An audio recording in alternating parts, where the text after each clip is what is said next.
علیکم مائی YouTube family, کیسے ہیں آپ سب؟ ہوپ فلی سب ٹھیک ہوں گے اور اپنی لائف انجوائے کر رہے ہوں گے۔ میں بھی اللہ کا شکر بالکل ٹھیک، اور آپ سب کو رمضان مبارک ہو، اور سب رمضان کی عبادتوں میں مصروف ہیں، اور اللہ پاک ہمیں ہدایت دے، اور اللہ پاک ہمیں یہ اسی طرح کی ہماری زندگی کو ایک رمضان جیسا بنا دے، آمین۔ اور سحری کرنے کے بعد پھر میں صفائی وغیرہ کرنا شروع کر دیتی ہوں، کیونکہ دن بھر پھر بہت زیادہ گرمی ہو جاتی ہے اور اتنی ہمت نہیں ہوتی کہ بندہ عبادت بھی کرے اور گھر وغیرہ کی صفائی بھی کرے۔ اور آج میرے کام بھی بہت زیادہ ہیں، میں کب سے سرچنگ کر رہی ہوں فاطمہ کے واکر کی، تو آج انشاءاللہ میں اس کا واکر لینے بھی جاؤں گی، اور کچھ تھوڑی بہت شاپنگ بھی ہوگی جو کہ میں آپ کے ساتھ شیئر کروں گی انشاءاللہ۔ اور اس کے علاوہ آپ بتائیں آپ کا رمضان کیسا جا رہا ہے؟ اور صبح صبح جو کہ مٹی کی خوشبو ہوتی ہے نا، اس کی ایک خوشبو ایک الگ سی ہوتی ہے، اس کے دل کرتا ہے پانی پودوں کو ڈالتے ہی رہیں اور ان کی خوشبو آتی رہے۔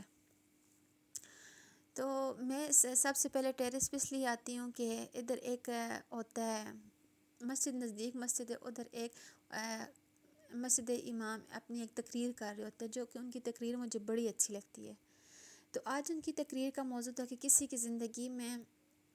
رکاوٹیں نہ ڈالو۔ کسی کی زندگی میں اگر رکاوٹیں ڈالو گے تو یہ نہیں پتہ کہ کون سا دن آپ کا آخری دن ہوگا، اور ہو سکتا ہے کہ آپ کی آخری آج جماعت کے ساتھ نماز ہو، تو کسی کا دل نہیں دکھانا چاہیے، کسی کی دل آزاری نہیں کرنی چاہیے۔ لیکن ہم لوگوں کا کیا ہے کہ ہم لوگ نماز پڑھتے ہیں، روزے رکھتے ہیں، قرآن پڑھتے ہیں، لیکن اپنے آپ کو بڑا با ادب اور بادین انسان تصور کرتے ہیں کہ ہم بڑے بڑے ادب والے ہیں، بڑے بڑے عزت دار ہیں، لیکن دوسروں کو ایسا ڈیگریڈ کرتے ہیں، دوسروں کی ایسی عزت کی دھجیاں اڑاتے ہیں، اور یہ نہیں پتہ ہوتا کہ دوسروں کی بھی دل آزاری کر رہے ہیں۔ اور لیکن ہم اپنے بارے میں سوچتے ہیں، ہم دوسروں کے بارے میں بالکل بھی نہیں سوچتے۔ ہم دوسروں کو تو تنقید کا نشانہ بناتے ہیں، لیکن جب اپنے اوپر تنقید آتی ہے تو وہ ہم سے برداشت نہیں ہوتی۔ تو ساتھ ساتھ میں گھر کی کلیننگ وغیرہ بھی کر رہی تھی، اور ساتھ ساتھ ان کا تقریر بھی سن رہی تھی۔ اب لائٹس آف کرتی ہوں اور باہر جاتی ہوں، کیونکہ فاطمہ بھی رو رہی تھی، اور مجھے اتنا مزہ آ رہا ہوتا ہے کہ مجھے کچھ سمجھ ہی نہیں آ رہی ہوتی، میں ان کی تقریر ایسے سن رہی ہوتی، ایسی ان کی تقریر سننے میں مگن ہوتی ہوں کہ بہت ہی ان کی ایک آواز بھی ایسی باروب سی ہے، اور کوئی ایجڈ سے خطیب ہے۔ تو کل جو میں نے کپڑے دھوئے تھے وہ لٹکے ہوئے ہیں، اور کام کی بھی جلدی ہوتی ہے کہ جلدی جلدی سے کام کمپلیٹ کر رہوں، کہ فاطمہ بھی رو رہی ہے، اور دوسری بات نماز کی بھی دیر ہو رہی ہوتی ہے، کیونکہ اتنا مہینہ بابرکتوں والا مہینہ ہے، اور اس میں ایک نیکی کا ثواب 10 گنا ملتا ہے۔ تو الحمدللہ اللہ کا لاکھ لاکھ شکر ہے، میں ویسے بھی نماز نہیں چھوڑتی، لیکن رمضان میں کوشش ہوتی ہے کہ کوئی نماز رہ نہ جائے، لیکن انسان خطا کا پتلا ہے، تو کبھی نہ کبھی رہ جاتی ہے، قضا ہو جاتی ہے۔ تو نماز سے فارغ ہونے کے بعد پھر میں نے فاطمہ کو سلایا، اور ساتھ میں قرآن پاک پڑھنا شروع کر دیا ہے۔ دن بھر تو کوئی شوٹ ہوتے نہیں، کیونکہ ریسٹ ہی ہوتا ہے۔ اب افطاری کی تیاری میں کر رہی ہوں، افطاری میں کوئی اتنا اسپیشل نہیں بنا رہی، افطاری میں نے صرف شربت بناتی ہوں شکر کا، اور اتنا کوئی اسپیشل اہتمام ہوتا نہیں، کیونکہ ہم 2 بندے ہیں، تو ڈیلی بیسس میں کوکنگ بھی نہیں کرتی، تھوڑے بہت کبھی پکوڑے بنا لیے، اور جو کہ ایک افطاری کی ایک ہوتی ہے سوغات ہوتی ہے، پکوڑوں کے بغیر افطاری کا مزہ ہی نہیں آتا۔ تو افطاری کرنے کے فوراً بعد میں اور میرے ہسبینڈ نکل پڑے ہیں فاطمہ کے واکر کے لیے، جو کہ کافی دنوں سے میں انتظار کر رہی تھی اور سرچنگ بھی کر رہی تھی، مجھے کوئی اچھا نہیں لگ رہا تھا، اور جو اچھا لگ رہا تھا وہ کافی ایکسپینسو تھا۔ تو ایسا ہوتا ہے کہ ایک چیز ایکچولی کچھ چیزیں ایسی ہوتی ہیں نا، بندہ کسی کو کاپی کرتا ہے، لیکن مجھے اس طرح وہ کہتے ہیں نا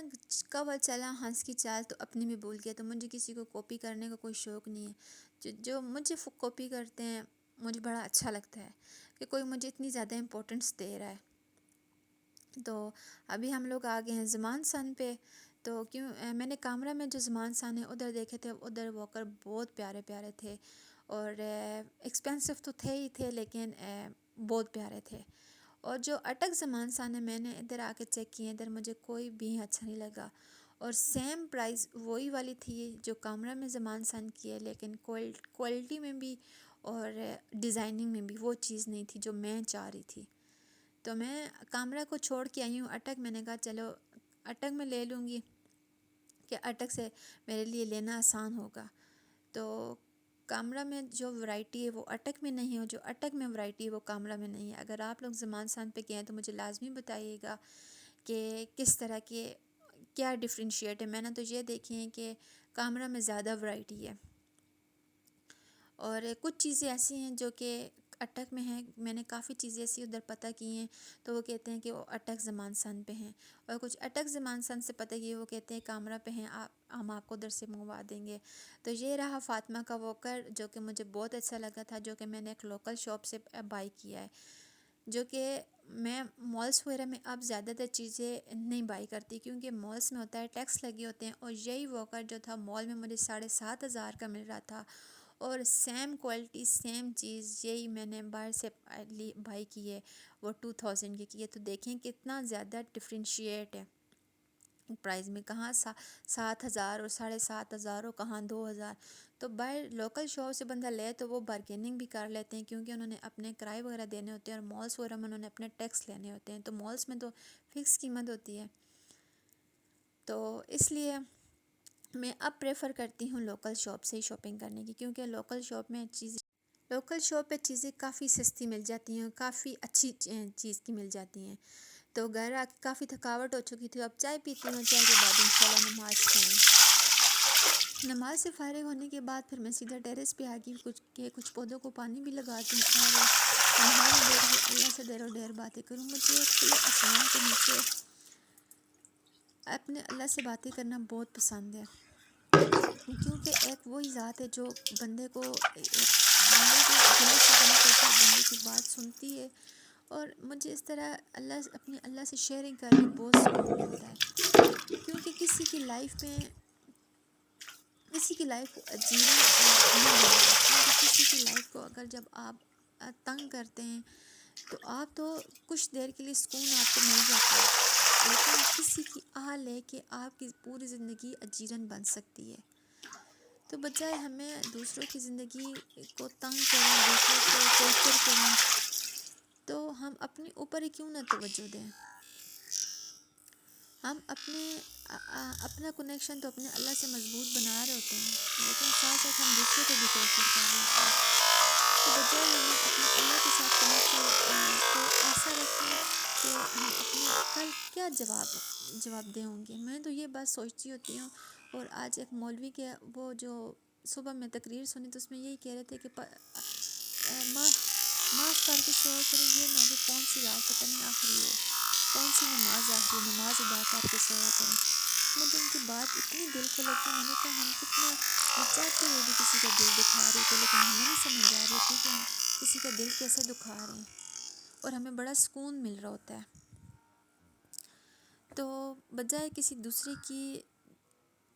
اگر خوشی نہ دے سکے نا، تو کسی دوسرے کو غم بھی نہ دیں، کسی دوسرے کی زندگی کو تکلیف نہ دو، کیونکہ دنیا کا ٹائم ہے واپس آپ پہ بھی آنا ہے۔ تو جب آپ پہ ٹائم آئے تو یہ نہ ہو کہ آپ اس کو برداشت نہ کر سکیں، تو اپنے بارے میں بھی کچھ سوچنا چاہیے بندے کو۔